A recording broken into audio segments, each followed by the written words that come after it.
ಸ್ನೇಹಿತರೆ, welcome to A J tech Kannada YouTube channel.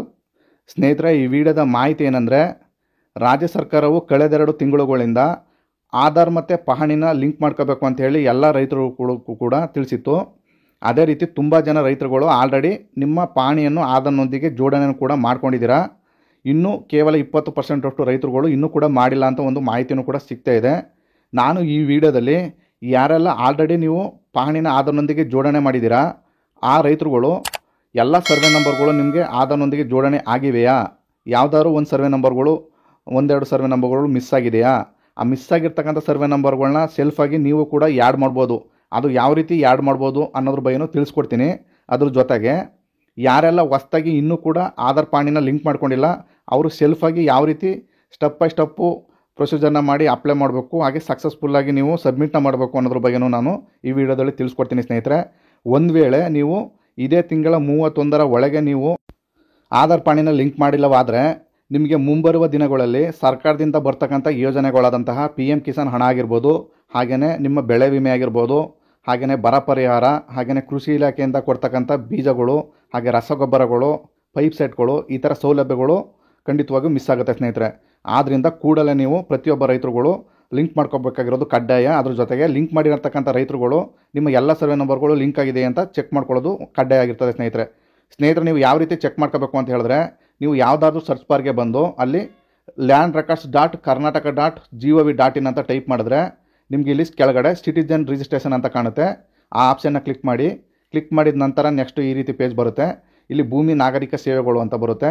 ಇಲ್ಲಿ ನೀವು ಫಸ್ಟ್ ಕಾಲಮಲ್ಲಿ ನಿಮ್ಮ ಫೋನ್ ನಂಬರು, ಹಾಗೆಯೇ ಕೆಳಗಡೆ ನೀವು ಕ್ಯಾಪ್ಷನ್ ಹಾಕಬೇಕಾಗುತ್ತೆ. ಅಲ್ಲಿ ಕೆಳಗೆ ಇರ್ತಕ್ಕಂಥ ಕ್ಯಾಪ್ಷನ್ ಹಾಕಿ ಸೆಂಡ್ OTP ಅಂತ ಮಾಡಿದ್ರೆ ನಿಮಗೆ ನಿಮ್ಮ ರಿಜಿಸ್ಟರ್ಡ್ ಮೊಬೈಲ್ಗೆ ಒಂದು OTP ಬರುತ್ತೆ ಸ್ನೇಹಿತರೆ. ಆ OTPನ ನೀವು ಹಾಕಿ ಲಾಗಿನ್ನ ಮಾಡಿಕೊಂಡ್ರೆ ನೆಕ್ಸ್ಟು ಈ ರೀತಿ ಪೇಜು ಓಪನ್ ಆಗುತ್ತೆ. ಇಲ್ಲಿ ನೀವು ಫಸ್ಟು ಆಧಾರ್ ಸಂಖ್ಯೆ ಹಾಗೆ ನಿಮಗೆ ಆಧಾರದಲ್ಲಿರ್ತಕ್ಕಂಥ ಹೆಸರು ಇವೆರಡನ್ನು ಹಾಕಬೇಕಾಗತ್ತೆ. ವೆಯ್ಟ್ ಮಾಡಿ, ನಾನು ಹಾಕ್ತೀನಿ. ಆಧಾರ್ ನಂಬರು ಹಾಗೆಯೇ ನಿಮ್ಮ ನಿಮ್ಮ ಆಧಾರಲ್ಲಿ ಇರ್ತಕ್ಕಂಥ ಹೆಸರು ಕರೆಕ್ಟಾಗಿ ಫಿಲ್ ಮಾಡಬೇಕಾಗತ್ತೆ. ಫಿಲ್ ಮಾಡಿದ ನಂತರ ಕನ್ಸಲ್ಟ್ ಬಾಕ್ಸ್ನ ಕ್ಲಿಕ್ ಮಾಡಿ ವೆರಿಫೈ ಮಾಡಿದ್ರೆ ಆಧಾರನ್ನು SLCV ಆಗಿ ಪರಿಶೀಲಿಸಲಾಗಿದೆ ಅಂತೇಳಿ ಹಿಂಗೊಂದು ಪಾಪಪ್ ಬರುತ್ತೆ. ಅದನ್ನು ಎಸ್ ಮಾಡಬೇಕಾಗತ್ತೆ. ನಂತರ ಕೆಳಗಡೆ ಫೆಚ್ ಅಪ್ಲಿಕೆಂಟ್ ಡೀಟೇಲ್ಸ್ ಅಂತ ಕಾಣುತ್ತೆ ಗ್ರೀನಲ್ಲಿ, ಅದನ್ನು ಕ್ಲಿಕ್ ಮಾಡಿ. ನಂತರ ನಿಮಗೆ ನೆಕ್ಸ್ಟು ಈ ಥರ ಪೇಜ್ ಬರುತ್ತೆ. ಇಲ್ಲಿ KYCನ ಮಾಡಬೇಕಾಗತ್ತೆ.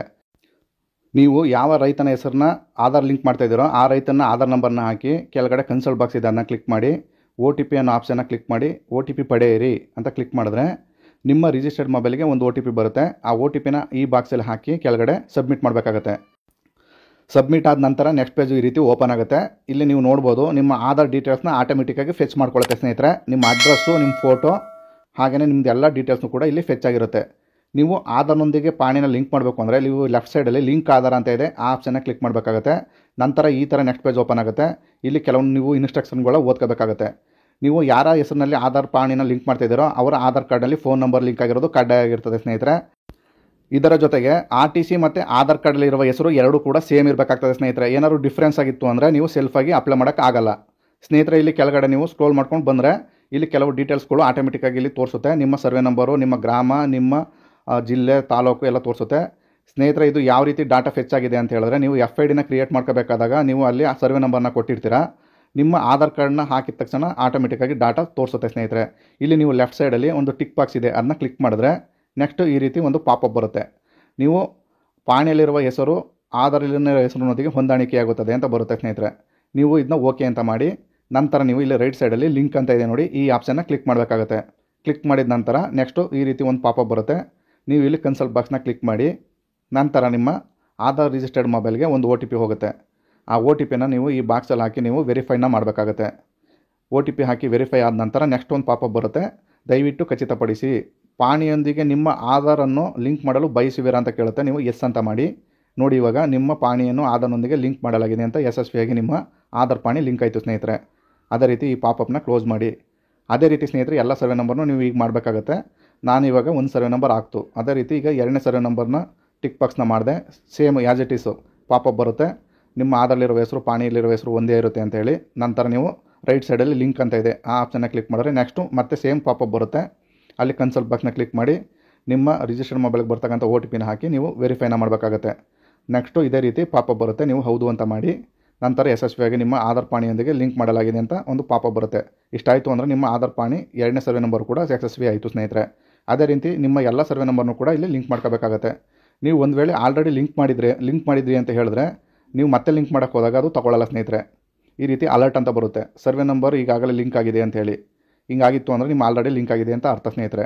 ಅದಲ್ಲದೆ ಇಲ್ಲಿ ಮೇಲೆ ಕಾಣ್ತಿರೋ ಲೀಸ್ಟ್ನಲ್ಲಿ ನಿಮ್ಮ ಸರ್ವೆ ನಂಬರ್ ಕಂಡು ಬಂದಿಲ್ಲ ಅಂತ ಹೇಳಿದ್ರೆ ಇಲ್ಲಿ ಟಿಕ್ ಬಾಕ್ಸ್ ಇದೆ, ಅದನ್ನ ಕ್ಲಿಕ್ ಮಾಡಿದ್ರೆ ನೀವು ಮ್ಯಾನುವಲ್ ಆಗು ಕೂಡ ನಿಮ್ಮ ಸರ್ವೆ ನಂಬರ್ನ ಇಲ್ಲಿ ಹುಡುಕ್ಬೋದು ಸ್ನೇಹಿತರೆ. ಹುಡುಕಿ ಆ್ಯಡ್ ಮಾಡ್ಬೋದು. ಇಲ್ಲಿ ಜಿಲ್ಲೆ ಅನ್ನೋ ಕಾಲಮ್ಗೆ ನಿಮ್ಮ ಜಿಲ್ಲೆನ ಸೆಲೆಕ್ಟ್ ಮಾಡ್ಕೊಳ್ಳಿ. ತದನಂತರ ನಿಮ್ಮ ತಾಲೂಕನ್ನು ಸೆಲೆಕ್ಟ್ ಮಾಡ್ಕೋಬೇಕಾಗತ್ತೆ. ನಂತರ ನಿಮ್ಮ ಹೋಬಳಿನ ಸೆಲೆಕ್ಟ್ ಮಾಡ್ಕೊಳ್ಳಿ. ಅದೇ ರೀತಿ ನಿಮ್ಮ ಗ್ರಾಮನ ಸೆಲೆಕ್ಟ್ ಮಾಡ್ಕೋಬೇಕಾಗತ್ತೆ. ನಂತರ ಇಲ್ಲಿ ಕೆಳಗಡೆ ಸರ್ವೆ ನಂಬರ್ನ ಹಾಕಿ ಗೋ ಅಂತ ಇದೆ, ಇದನ್ನು ಕ್ಲಿಕ್ ಮಾಡಿದ್ರೆ ನಿಮ್ಮ ಹಿಸ್ಸೆ ನಂಬರ್ನ ಕೇಳುತ್ತೆ. ಹಿಸ್ಸೆ ನಂಬರ್ ಅಂದರೆ ನಿಮ್ಮ ಪೋರ್ಟ್ ನಂಬರು. ಆ ಪೋರ್ಟ್ ನಂಬರ್ನ ಹಾಕಿದ ನಂತರ ಇಲ್ಲಿ ಸರ್ಚ್ ಅಂತ ಕೊಡಬೇಕಾಗತ್ತೆ. ನಂತರ ನಿಮ್ಮದು ಡಾಟಾ ಆಟೋಮೆಟಿಕ್ಕಾಗಿ ಸರ್ಚ್ ಆಗುತ್ತೆ. ನಿಮ್ಮ ಪಾಣಿಲಿರೋ ಹೆಸರು ಇಲ್ಲಿ ಕೆಳಗಡೆ ಶೋ ಆಗುತ್ತೆ ಸ್ನೇಹಿತರೆ. ಇಲ್ಲಿ ನೀವು ಇದನ್ನು ಬೇಕಾದ್ರೆ ಲಿಂಕ್ ಮಾಡ್ಬೋದು. ನಿಮ್ಮ ಹೆಸರು ಏನಾದ್ರು ಮಿಸ್ಮ್ಯಾಚ್ ಆಯಿತು ಅಂದರೆ ಅರ್ಜಿದಾರರು ಮತ್ತು RTC ಮಾಲೀಕರ ನಡುವೆ ಹೆಸರು ಹೊಂದಾಣಿಕೆ ಆಗೋದಿಲ್ಲ ಅಂತೇಳಿ ಈ ಥರ ಒಂದು ಪಾಪಪ್ ಬರುತ್ತೆ. ಈ ರೀತಿ ಬಂತು ಅಂದರೆ ನೀವು ಆನ್ಲೈನಲ್ಲಿ ಅಪ್ಲೈ ಮಾಡೋಕ್ಕಾಗಲ್ಲ ಸೆಲ್ಫಾಗಿ. ನೀವು ಇದನ್ನು ಕೂಡಲೇ ನಿಮ್ಮ ಕಂದಾಯ ಅಧಿಕಾರಿಗಳು ಹಾಗೆಯೇ ನಿಮ್ಮ ಕೃಷಿ ಇಲಾಖೆಗೆ ಹೋಗಿ ಸರಿಪಡಿಸ್ಕೋಬೇಕು. ಅಲ್ಲದಿದ್ದರೆ ನಿಮ್ಮ ಆಧಾರಲ್ಲಿರೋ ಹೆಸರನ್ನ ತಿದ್ದುಪಡಿ ಮಾಡಿಕೊಂಡು ಮತ್ತೆ ಕೂಡ ಅಪ್ಲೈ ಮಾಡ್ಬೋದು ಸ್ನೇಹಿತರೆ. ಈ ರೀತಿ ಸೆಲ್ಫಾಗಿ ಸಕ್ಸಸ್ಫುಲ್ಲಾಗಿ ಅಪ್ಲೈ ಮಾಡಿದ ನಂತರ ನಿಮ್ಮ ಎಲ್ಲ ಸರ್ವೆ ನಂಬರ್ಗಳು ಆಲ್ರೆಡಿ ಲಿಂಕ್ ಆಗಿದೆಯಾ ಇಲ್ವಾ ಅಂತ ಯಾವ ರೀತಿ ಚೆಕ್ ಮಾಡ್ಕೊಳ್ಳೋದು. ಈಗ ಆಲ್ರೆಡಿ ಲಿಂಕ್ ಆಗಿರ್ತಕ್ಕಂಥ ಸ್ನೇಹಿತರುಗಳು ಇದನ್ನ ನೋಡಿ ಸ್ನೇಹಿತರೆ. ಇಲ್ಲಿ ಹೋಮ್ ಅಂತ ಕಾಣ್ತಾ ಇದೆ, ಆ ಆಪ್ಷನ್ನ ಕ್ಲಿಕ್ ಮಾಡಿದ್ರೆ ಇಲ್ಲಿ ನೆಕ್ಸ್ಟು ಈ ಥರ ಪೇಜು ಬರುತ್ತೆ. ಇಲ್ಲಿ ನೀವು ನೋಡ್ಬೋದು ಆಧಾರ್ ಸಂಖ್ಯೆಗೆ ಲಿಂಕ್ ಆಗಿರುವ ಪಾಣಿಗಳು ಅಂತ ಬರುತ್ತೆ. ಇಲ್ಲಿ ನೀವು ಯಾವ್ಯಾವ ಸರ್ವೆ ನಂಬರ್ಗಳ ಲಿಂಕ್ ಮಾಡಿದ್ದೀರಿ ಆ ಎಲ್ಲ ಸರ್ವೆ ನಂಬರ್ ಡೀಟೇಲ್ಸು ಕೂಡ ಇಲ್ಲಿ ಶೋ ಆಗುತ್ತೆ ಸ್ನೇಹಿತರೆ. ಇಲ್ಲಿ ನಿಮ್ಮ ಜಿಲ್ಲೆ, ನಿಮ್ಮ ತಾಲೂಕು, ನಿಮ್ಮ ಹೋಬಳಿ, ಗ್ರಾಮ, ಹಾಗೆಯೇ ನಿಮ್ಮ ಹೆಸರು, ಹಾಗೆಯೇ ಸರ್ವೆ ನಂಬರು ಇಲ್ಲಿ PDF ಕಾಣ್ತಿದೆ ನೋಡಿ. ಈ RTC ವೀಕ್ಷಿಸಿ ಅದನ್ನು ಕ್ಲಿಕ್ ಮಾಡಿದ್ರೆ ನಿಮಗೆ ಲಿಂಕ್ ಆಗಿರ್ತಕ್ಕಂಥ RTC ಶೋ ಆಗುತ್ತೆ. ನೀವು ಅದೇ ರೀತಿಯಲ್ಲಿ ವೀಕ್ಷಿಸಿ ಅಂತ ಕಾಣ್ತಿದೆ ನೋಡಿ, ಐ ಗುರುತು, ಅದನ್ನು ಕ್ಲಿಕ್ ಮಾಡ್ತು ಅಂದರೆ ನೀವು ನಿಮ್ಮ ಡೀಟೇಲ್ಸು ಕೊನೆಯ 4 ಅಂಕೆಗಳೆಲ್ಲ ಡೀಟೇಲ್ಸ್ ಆಗಿ ತೋರಿಸುತ್ತೆ.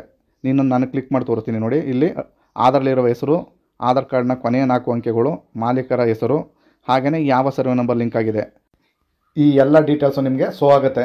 ಇದು ಇಷ್ಟ ಆಗಿತ್ತು ಅಂದರೆ ನಿಮ್ಮದು ಸಕ್ಸಸ್ಫುಲ್ಲಾಗಿ ನಿಮ್ಮ ಆಧಾರು ಮತ್ತು ನಿಮ್ಮ ಪಹಣಿ ಲಿಂಕ್ ಆಗಿದೆ ಅಂತ ಅರ್ಥ ಸ್ನೇಹಿತರೆ. ನೀವು ಕೂಡ ಮನೆಯಲ್ಲೇ ಕೂತು ನಿಮ್ಮ ಮೊಬೈಲ್ ಮುಖಾಂತರ ಈ ರೀತಿ ಸಕ್ಸಸ್ಫುಲ್ಲಾಗಿ ಆಧಾರ್ ಪಾಣಿನ ಲಿಂಕ್ ಮಾಡ್ಕೋಬೋದು. ಈ ಮಾಹಿತಿ ನಿಮ್ಗೆ ಇಷ್ಟವಾಗಿದ್ದರೆ ದಯವಿಟ್ಟು ನಮ್ಮ ಚಾನಲ್ನ ಸಬ್ಸ್ಕ್ರೈಬ್ ಮಾಡ್ಕೊಳ್ಳಿ. AJ Tech Kannada YouTube channel ಅಂತ. ಇಲ್ಲಿ ತನಕ ವೀಡಿಯೋ ನೋಡೋದಕ್ಕೆ ಎಲ್ಲರಿಗೂ ಧನ್ಯವಾದ.